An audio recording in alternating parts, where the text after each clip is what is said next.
प्रभु मेरा जीवन तूने कितनी आशीषों से भरा, इसलिए मैं कहता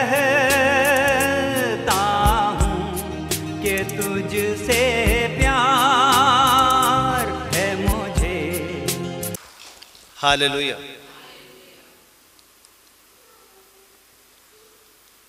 आकाश टल जाएगा, अगर आकाश टलेगा तो आकाश के ऊपर जो सूर्य है, जो चंद्रमा है, वो जो तारे हैं, धरती टल जाएगी। और धरती पर जो शहर हैं, धरती के ऊपर जो काम है, ये धरती ही टल जाएगी सारी की सारी, पर मेरी लिखी हुई एक भी बात का एक बिंदु भी नहीं टलेगा। हालेलुया। आज का प्रभु का वचन जो हम पवित्र बाइबल में से लेकर आए हैं, आज का वचन वचन पर ही आधारित है। आज का जो वचन है ये वचन पर ही आधारित है। मैं सभी लोगों से निवेदन करता हूं कि आप जहां तक मेरी आवाज को सुन रहे हो या जो मुझे देख रहे हो, आप इस प्रभु के वचन को बड़े गौर से सुने। हालेलुया। प्रभु के वचन में लिखा हुआ है, ऐसा समय आएगा कि जो मसीह लोग हैं, जो यीशु मसीह को मानने वाले लोग हैं, प्रभु के वचन की शिक्षा को वो सह नहीं सकेंगे। हालेलुया। ये प्रभु ने कहा है, ये किसी पास्टर पादरी ने नहीं कहा, ये खुद प्रभु यीशु ने कहा है, पवित्र आत्मा ने कहा है कि ऐसा समय आएगा कि लोग सच्ची शिक्षा यानी कि प्रभु के वचन को, खरा उपदेश जो परमेश्वर की वाणी है, वो लोग उस वचन को सह नहीं सकेंगे। ये कौन लोग हैं? जिन्होंने बपतिस्मा लिया, जिन्होंने यीशु को ग्रहण किया। अंत के दिनों में ये जो यीशु को मानने वाले लोग हैं, यानी कि नकली मसीह हैं, जो इनको जब प्रभु का वचन सुनाया जाएगा तो ये उस वचन को सह नहीं सकेंगे जो पवित्र शास्त्र में बाइबल में लिखा गया है। जो बाइबल का वचन है इसको वो सह नहीं सकेंगे, ये प्रभु का वचन कहता है। और उसके बाद प्रभु कहता है, आकाश टल जाएगा, पृथ्वी सारी टल जाएगी, पर जो मेरे वचन है ये कभी नहीं टलेंगे। एक मैं अपनी तौर से, अपने अंदाजे से मैं ये बात जरूर कहता हूं कि ये जो प्रभु यीशु के वचन है ना, ये वचन मसीह लोगों ने सब ने सुने हुए हैं। इन वचनों का मसीह लोगों को पता है। ये मेरा अंदाजा है कि पता है, परंतु प्रभु की ओर से जो कलम लिखी गई है उसने क्या कहा है, अभी ऐसा समय आएगा कि ये जो वचन है ना, ये वचन लोग इस वचन की मार को सह नहीं सकेंगे। हालेलुया। हालेलुया।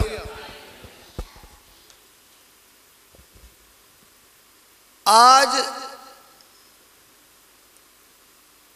जो दुनिया में आप देख रहे हो, कोरोना वायरस हो, टिड्डी दल हो, हाहाकार मची हो, भूख मरी मची हो, तो प्रभु के लोगों, ये सारी बातें बाइबल में लिखी हुई हैं।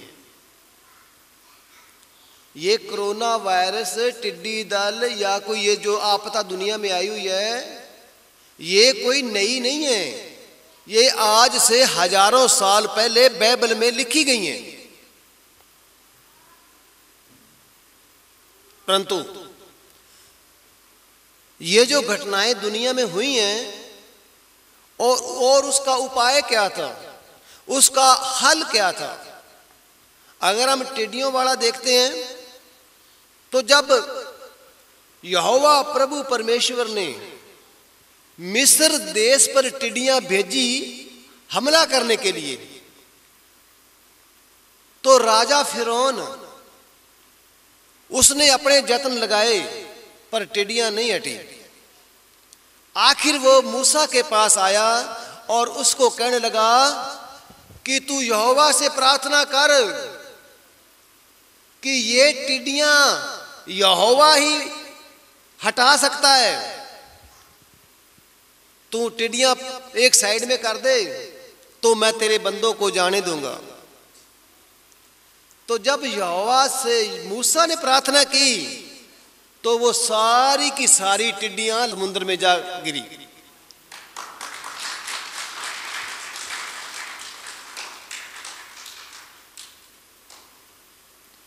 अब इस समस्या का हल जिसके पास है वहां तो लोग जाना नहीं चाहते।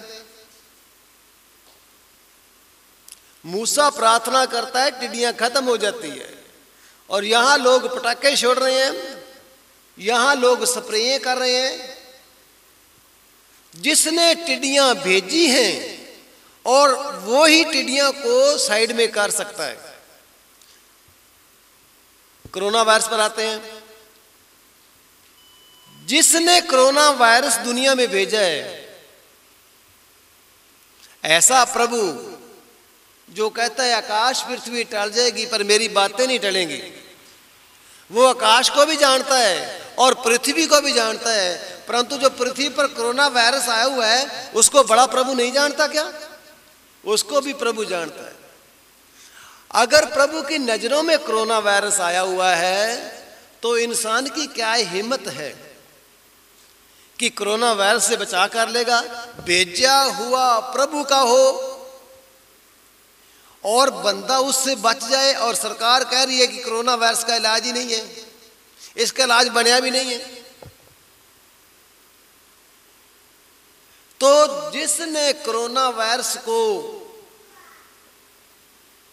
धरती पे भेजा है, क्योंकि धरती पाप से भर गई है, धरती ऊपर दंड आ रहा है।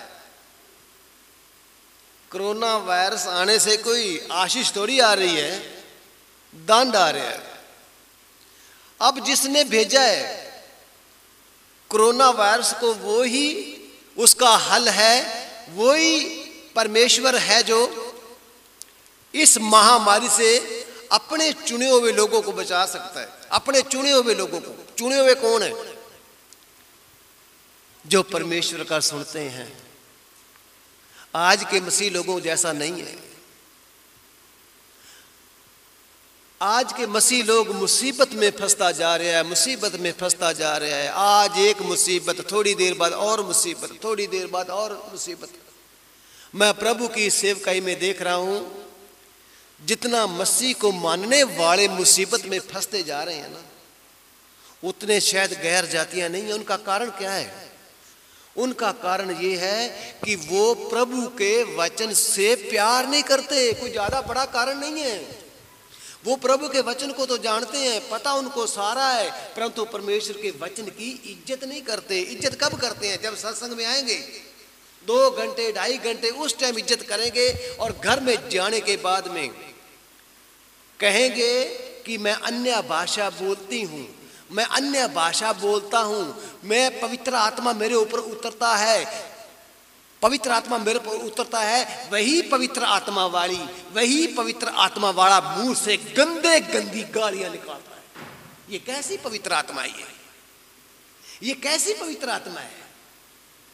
हो पवित्र आत्मा और तेरे मुंह से गंदी गाल निकले, और तेरी पवित्र आत्मा ने ये फाड़ दिया तुझे। हम जानबूझकर परमेश्वर की वचन की ओर पीठ करते हैं और शैतान की ओर, यानी कि संसार की ओर, यानी कि दुनिया की ओर हम अपना मुंह करते हैं। जिसको इन विपत्तियों पर, इन मुसीबतों को देने का अधिकार है, उससे हम वैर करते हैं। कितनी शर्म होगी आज जो दुनिया मुझे सुन रही है, इस बात को देख रही है कि हो मसीह लोग और आए उनके ऊपर अन्य भाषाएं और पवित्र आत्मा और मुंह से गंदे बकवास बोले। क्या बात, शैतान बड़ा हो गया, शैतान बड़ा हो गया, यीशु मसीह फेल हो गया जिसने मौत को मार दिया। कहने का मतलब है उस पर प्यार नहीं है, प्रभु के वचनों के ऊपर प्यार नहीं है। वचनों का तो पता है, वचनों का तो पता है। Hallelujah, hallelujah.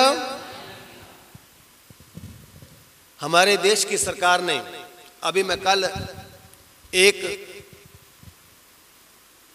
YouTube पर वीडियो देख रहा था, उसमें जिन्होंने मुंह के ऊपर मास्क नहीं लगाए उनको 500 रुपया पुलिस वालों ने जुर्माना किया।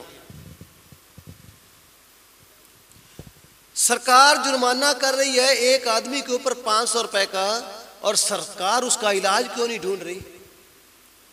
सरकार से इलाज तो होता नहीं उस बीमारी का, क्योंकि वो बीमारी परमेश्वर की तरफ से आई है।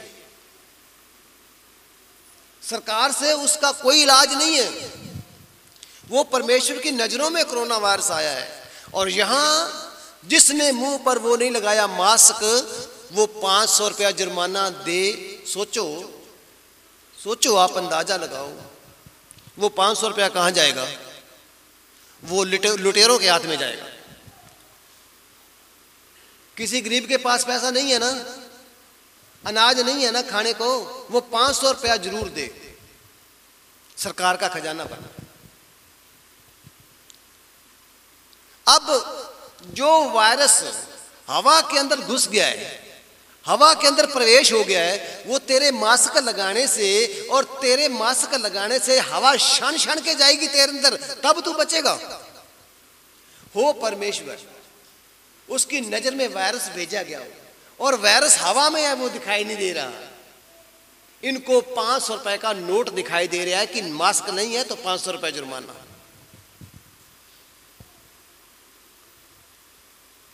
जहां कहीं प्रभु की प्रार्थना होती है हमारे दुनिया में, वहां पर पाबंदी है। चाहे मंदिर हो, चाहे गुरुद्वारा हो, चाहे चर्च घर हो, चाहे कोई भी हो, वो सरकार ने बंद कर रखे हैं। इसलिए कि तुम इकट्ठे होगे ना तो परमेश्वर तो हो गया फेल, परमात्मा तो हो गया फेल, तुम्हें बीमारी ना लग जाए। देख हमारे देश के लीडरों को कितना फिक्र है हमारा, परमात्मा को तो फिक्र है नहीं। परमेश्वर कहता है मैं तेरा जन्म लेने से पहले तेरे को उठाए फिर हूं और मेरी नजरों के सामने तेरी हड्डियां रची गई। और प्रभु ने कहा तेरे सिर के बाल भी गिने हुए हैं, तू अपने एक भी बाल को सफेद या काला नहीं कर सकता, ये गिने हुए हैं। ये प्रभु कहता गिने हुए हैं। अब प्रभु से तो कुछ हो नहीं रहा और प्रभु के चर्च बंद कर दिए कि भीड़ नहीं इकट्ठी होनी। अब प्रभु परमेश्वर तो कुछ है नहीं। बाइबल कहती है मूर्ख ने कहा कि परमेश्वर है ही नहीं। किसने कहा? मूर्ख ने कहा कि रब है ही नहीं, परमेश्वर है ही नहीं, तभी तो ये गुरुद्वारे चर्च बंद किए हैं। ये किसकी नजर में? मूर्ख की नजर में। मूर्ख कहता है परमेश्वर है ही नहीं। और जबकि ये जो विपत्तियां आई हुई हैं, ये प्रभु के वचन में पहले लिखी हुई है। हालेलुया। प्रभु के लोगों, मेरी प्रभु से प्रार्थना है कि आपको प्रभु के वचन की समझ आए और जो समझ देने वाला है वो तुम पर दया करे। हालेलुया। जिसने समझ देनी है, मेरी प्रभु से अरदास है कि प्रभु इन पर दया कर, क्योंकि प्रभु की दया के बिना उनके अंदर प्रभु के वचन जाएंगे नहीं। अगर चले भी गए तो एक कान से जाएंगे, दूसरे कान से निकल जाएंगे और वो वचन पर चलेगा नहीं कभी भी।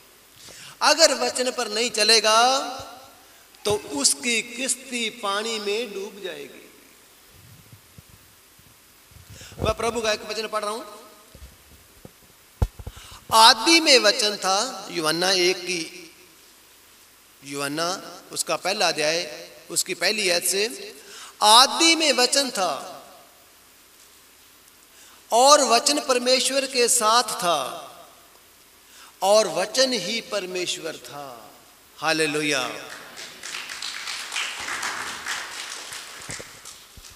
आदि में यानी कि शुरू में धरती नहीं थी, सूरज नहीं था, आसमान नहीं था, मनुष्य नहीं थे, कुछ भी नहीं था। आदि में क्या था? वचन था। और पंजाबी विच कहने आद विच शब्द सीगा। हालेलुया। जिसको वचन समझना है ना, पंजाबी में आद विच शब्द सी, और भी समझना है तो शब्द बाणी, परमेश्वर की बाणी। शुरुआत में क्या था? परमेश्वर की बाणी थी। चंद्रमा नहीं था, सूरज नहीं था, धरती नहीं थी, मनुष्य नहीं थे, पेड़ पौधे नहीं थे। और जो वचन था, आज मसीह लोग पैरों में रोल रहे हैं, और रोल नहीं सकते, ये अपनी दृष्टि में रोल रहे हैं। वचन को इज्जत नहीं है। अगर वो प्रभु के वचन को इज्जत नहीं देंगे तो प्रभु उनको इज्जत देगा? बोलो, नहीं देगा। हालेलुया।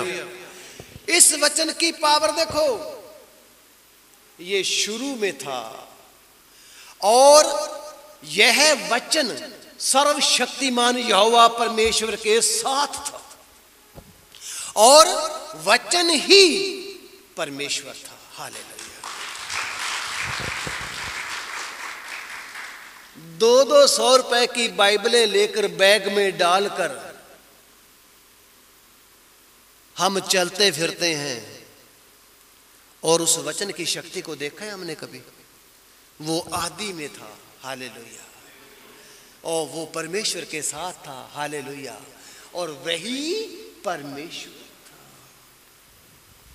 हम कितना प्रभु से प्यार करते हैं, ये हर एक की आत्मा जानती है कि मैं प्रभु से कितना प्यार करता हूं।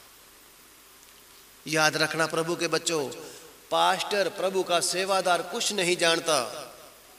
जानता कौन है? मनुष्य की आत्मा जानती है कि मैं परमेश्वर के वचन की कदर कितनी करता हूं। ये नहीं कि वचन तो मुझे बड़ा प्यारा है, वचन तो मुझे सारा पता है, वचन पर मैं चलना चाहता हूं पर मैं चल नहीं सकता, तो इसका मतलब ये नहीं कि वचन फेल हो चुका है, तेरी नीयत फेल हुई है। परमेश्वर का वचन जो आदि में है और जो परमेश्वर के साथ रहता है, उसके होते हुए तू परमेश्वर से पीछे नहीं हट सकता। अगर फिर भी हटता है तो तू परमेश्वर के वचन को सिर्फ सुनने वाला है, सुनता है, चलता उस पर तू नहीं है। मैं आज आपको वचन की पावर बता रहा हूं, परमेश्वर के वचन की शक्ति क्या है। हालेलुया। और उसने आगे वचन, प्रभु के वचन में वचन देहधारी हुआ। प्रभु आपको समझ दे, जो शब्द था यानी कि जो वचन था उसने देहधारी कर लिया। हालेलुया। देहधारी का मतलब क्या होता है? देहधारी का मतलब ये होता है कि उस शब्द ने जो आदि में परमेश्वर के साथ था, वो उसने देहधारी हो गया, यानी कि उसने शारीरिक रूप धारण। गौर से सुनो, प्रभु तुम्हें समझ दे। शब्द के पास इतनी बड़ी पावर है कि वो शरीर का रूप धारण कर लेता है। Hallelujah, hallelujah. शब्द के पास इतनी पावर है कि वो शरीर का रूप धारण कर लेता है। परंतु जो आज मसीह लोग उस शब्द को जिस प्रकार से मानते हैं, उनकी आज तक गरीबियां नहीं निकली, गरीबियां नहीं निकली, गरीबियां नहीं निकली। यीशु मसीह के मानने वाले कई लोगों की अभी तक गरीबियां ही नहीं निकली हैं। क्यों? वचन जो शरीर का रूप धारण कर सकता है वो गरीबियां दूर नहीं कर सकता, कर सकता है, परंतु हमारे अंदर बेईमाने वाली आत्मा है। कौन सी बेईमाने वाली आत्मा? जो यहूदा के ऊपर आत्मा थी। यहूदा ने यीशु को इसीलिए चेला बनाया था कि मेरा पेट पलता रहेगा, और उसका ख्याल किस तरफ था? दान वाली थैली की ओर। और वचन कहता है वो चोरियां करता था। मरया कैसे वो? आपको पता वो कैसे मरया? जो 11 चेले ने तो शहीदियां पाई, 11 चेले तो प्रभु के वचन के लिए मारे गए, और वो मरया पैसे पीछे, 30 रुपए चांदी के सिक्कों के पीछे, और फांसी लग के वो मरया। और उसका जो पैसा 30 रुपए थे ना, उसका कब्रस्तान खरीदा गया। वो पैसा उसके बेटे बेटियां बच्चों को नहीं दिया। आप वचन को गौर से सुनते जाओ। एक वचन के पास इतनी पावर है, वो वचन कहता है हे लाजर बाहर आ जा, और कब्र खुल जाती है और लाजर बाहर आ जाता है। आज के मसीह लोग कहां जा रहे हैं? आज के मसीह लोग अभिमानी और घमंडी बन गए। घमंड करना, अभिमान करना, किसका पता? किसका घमंड करना? घमंड इस बात का करना कि मैं 20 साल से यीशु को जानती हूं और अभी भी गंदी गालियां निकालती हूं। पवित्र आत्मा है, मुझे शर्म आ जाती ये बात करते हुए। परमेश्वर को ठट्ठों में कभी उड़ाया नहीं जाता। परमेश्वर कभी ठट्ठों में नहीं उड़ाया जाता। तो जब हम ऐसे काम करते हैं तो जो गैर जाती हैं, जो यीशु की विरोध कर रही हैं, वो हमारे ऊपर कितनी ज्यादा उंगली उठाएंगे। वचन कहता है वो देहधारी हुआ। पहले उसने क्या किया? देहधारी किया। फिर उसके बाद में क्या हुआ? अनुग्रह और सच्चाई से भरपूर होकर। हालेलुया। किससे भरपूर हुआ वो? अनुग्रह। किसका? परमेश्वर का। और सच्चाई यानी कि परमेश्वर की शिक्षा से वो भरपूर हुआ। और आगे लिखा हुआ है भरपूर होकर उसने हमारे बीच में वास किया, डेरा किया। हमारे बीच में वो आ गया। हाँ, कि आता गया है, आया है और गया, आ गया। मेरे अंदर नहीं आया, मंडली में आया है, चर्च में आया है, क्योंकि उसने कहा जहां 2 या 3 मेरे नाम से इकट्ठे होंगे वहां मैं आऊंगा। वो आया है, पर तूने दिल का दरवाजा नहीं खोला।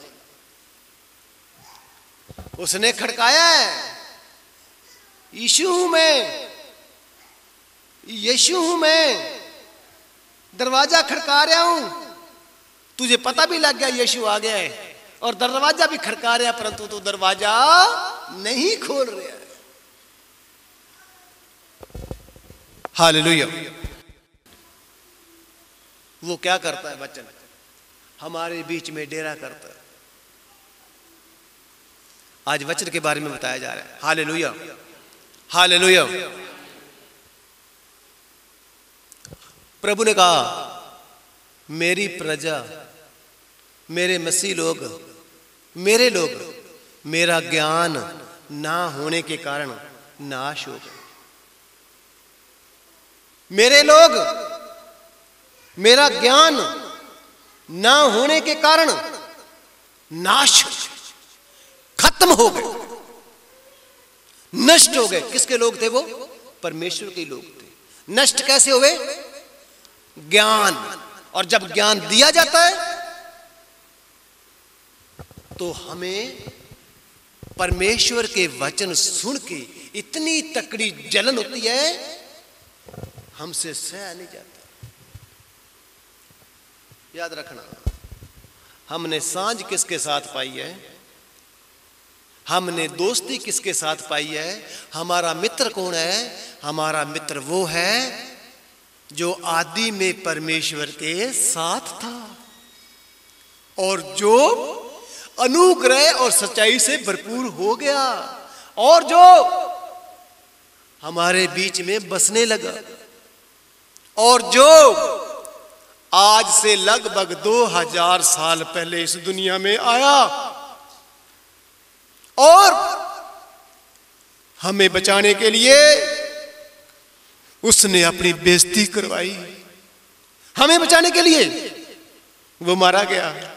हमें बचाने के लिए उसने मौत को मार दिया ताकि मेरे बच्चों पर मौत ना आए। हालेलुया, हालेलुया। इब्रानियों 4:12 में, क्योंकि परमेश्वर का वचन जीवित, हालेलुया, परमेश्वर का वचन जीवित और जीवित सदा सदा सदा सदा सदा के लिए जीवित है। हालेलुया। परमेश्वर का वचन जीवित और प्रबल, मतलब बहुत पावरफुल, और हर एक 2 धारी तलवार से भी तिखा है। हालेलुया।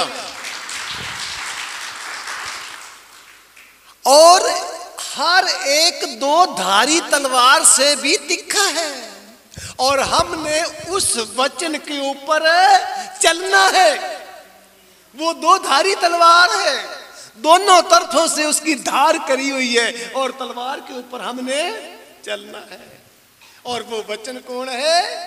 जीवित है। और जीवित है जो वचन, वो हमें भी सदा की जिंदगी देगा, हमें भी वो जिंदा रखेगा। हालेलुया। 2 धारी तलवार से भी बहुत तीखा है और यह वचन मन को और आत्मा को, मन को और आत्मा को, गांठ गांठ और गुद्दे गुद्दे को अलग करता है। Hallelujah, hallelujah. मैं आपको इस वचन के दोबारा समझाने जा रहा हूं कि ये जो वचन हमारे मन को और हमारी आत्मा को चीरता है।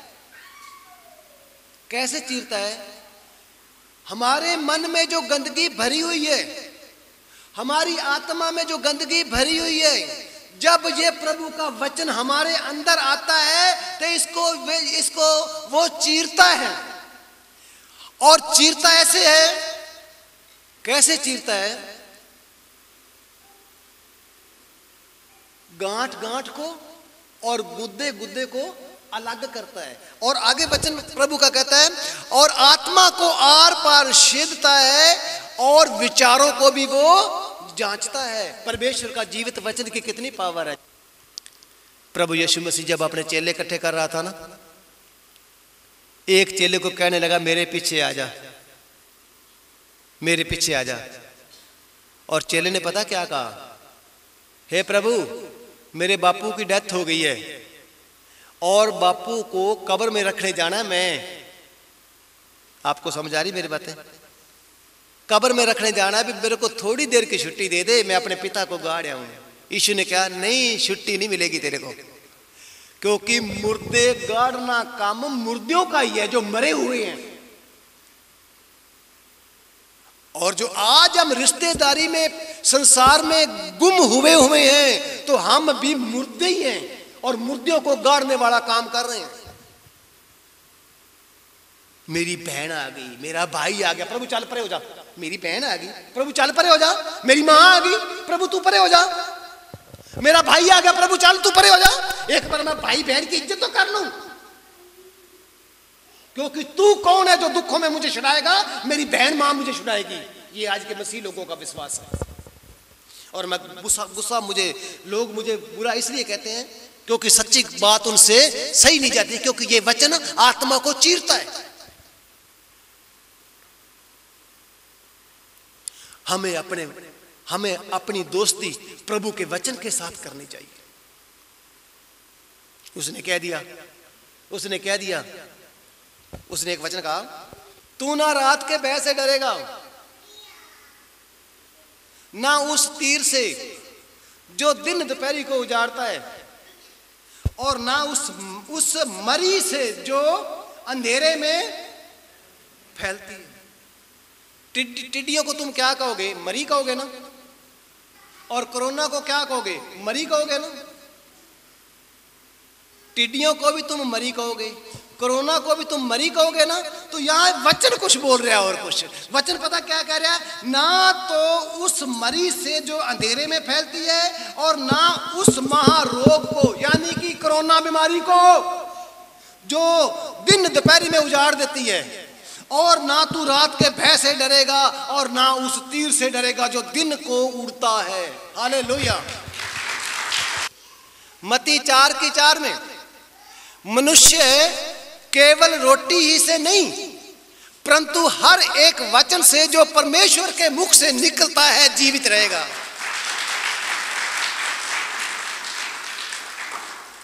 हालेलुया। प्रभु के वचन में लिखा हुआ है सब कुछ उसी के द्वारा रचा गया, सृष्टि की कोई भी चीज उसके बिना नहीं रची गई। चीज क्या है? हवा भी तो बनी है, हवा भी तो बनी है। बोलो भाई, हवा भी तो बनाई गई है, धूप भी बनाई गई है, प्रकाश भी बनाया गया, अंधेरा भी बनाया गया है, ठंड भी बनाई गई है, सर्दी गर्मी भी बनाई गई है। ये सब प्रभु ने बनाई है ना। तो यहां लिखा हुआ है सृष्टि की कोई भी वस्तु उसके बिना नहीं बनाई गई। और उसने अगर बनाई हवा को है तो हवा को बनाया किसने? वचन ने, उस शब्द ने। यहां क्या कहता है? मनुष्य रोटी नाल जिंदा नहीं रहेगा परंतु हर एक उस वचन से जो परमेश्वर के मुख से निकलता है। और जो परमेश्वर के मुख से हवा ही बनी है। अगर हमारा सांस ना आया 2 मिनट तो रोटियां दी चाहे चंगेर भर के कोण रख लो। हालेलुया। तो हम जिंदा रहेंगे प्रभु के वचन से, रोटी से नहीं। Hallelujah, hallelujah. रोटी से नहीं हम जिंदा रहेंगे, उसके वचन से जिंदा रहेंगे। उसका वचन क्या कहता है? यीशु के लोगों, उसका वचन पता क्या कहता है? मैं तुम्हें कभी भी नहीं छोड़ूंगा, मैं सदा तुम्हारे साथ साथ रहूंगा। ना तो रात के भय से डरेगा, ना तो उस बीमारी से, ना उस मरी से, ना उस महारोग से। ये किसका वादा है? परमेश्वर का वादा है। और ये वादा सच्चा है, ये वादा झूठा नहीं है, ये वादा सच्चा है। हमें क्या करना है? इस वादे के ऊपर विश्वास करना। हालेलुया। सुनो, इस वचन पर, उसने जो वचन किया है इस पर हमने विश्वास करना है और प्यार करना है। वचन को इज्जत देनी है।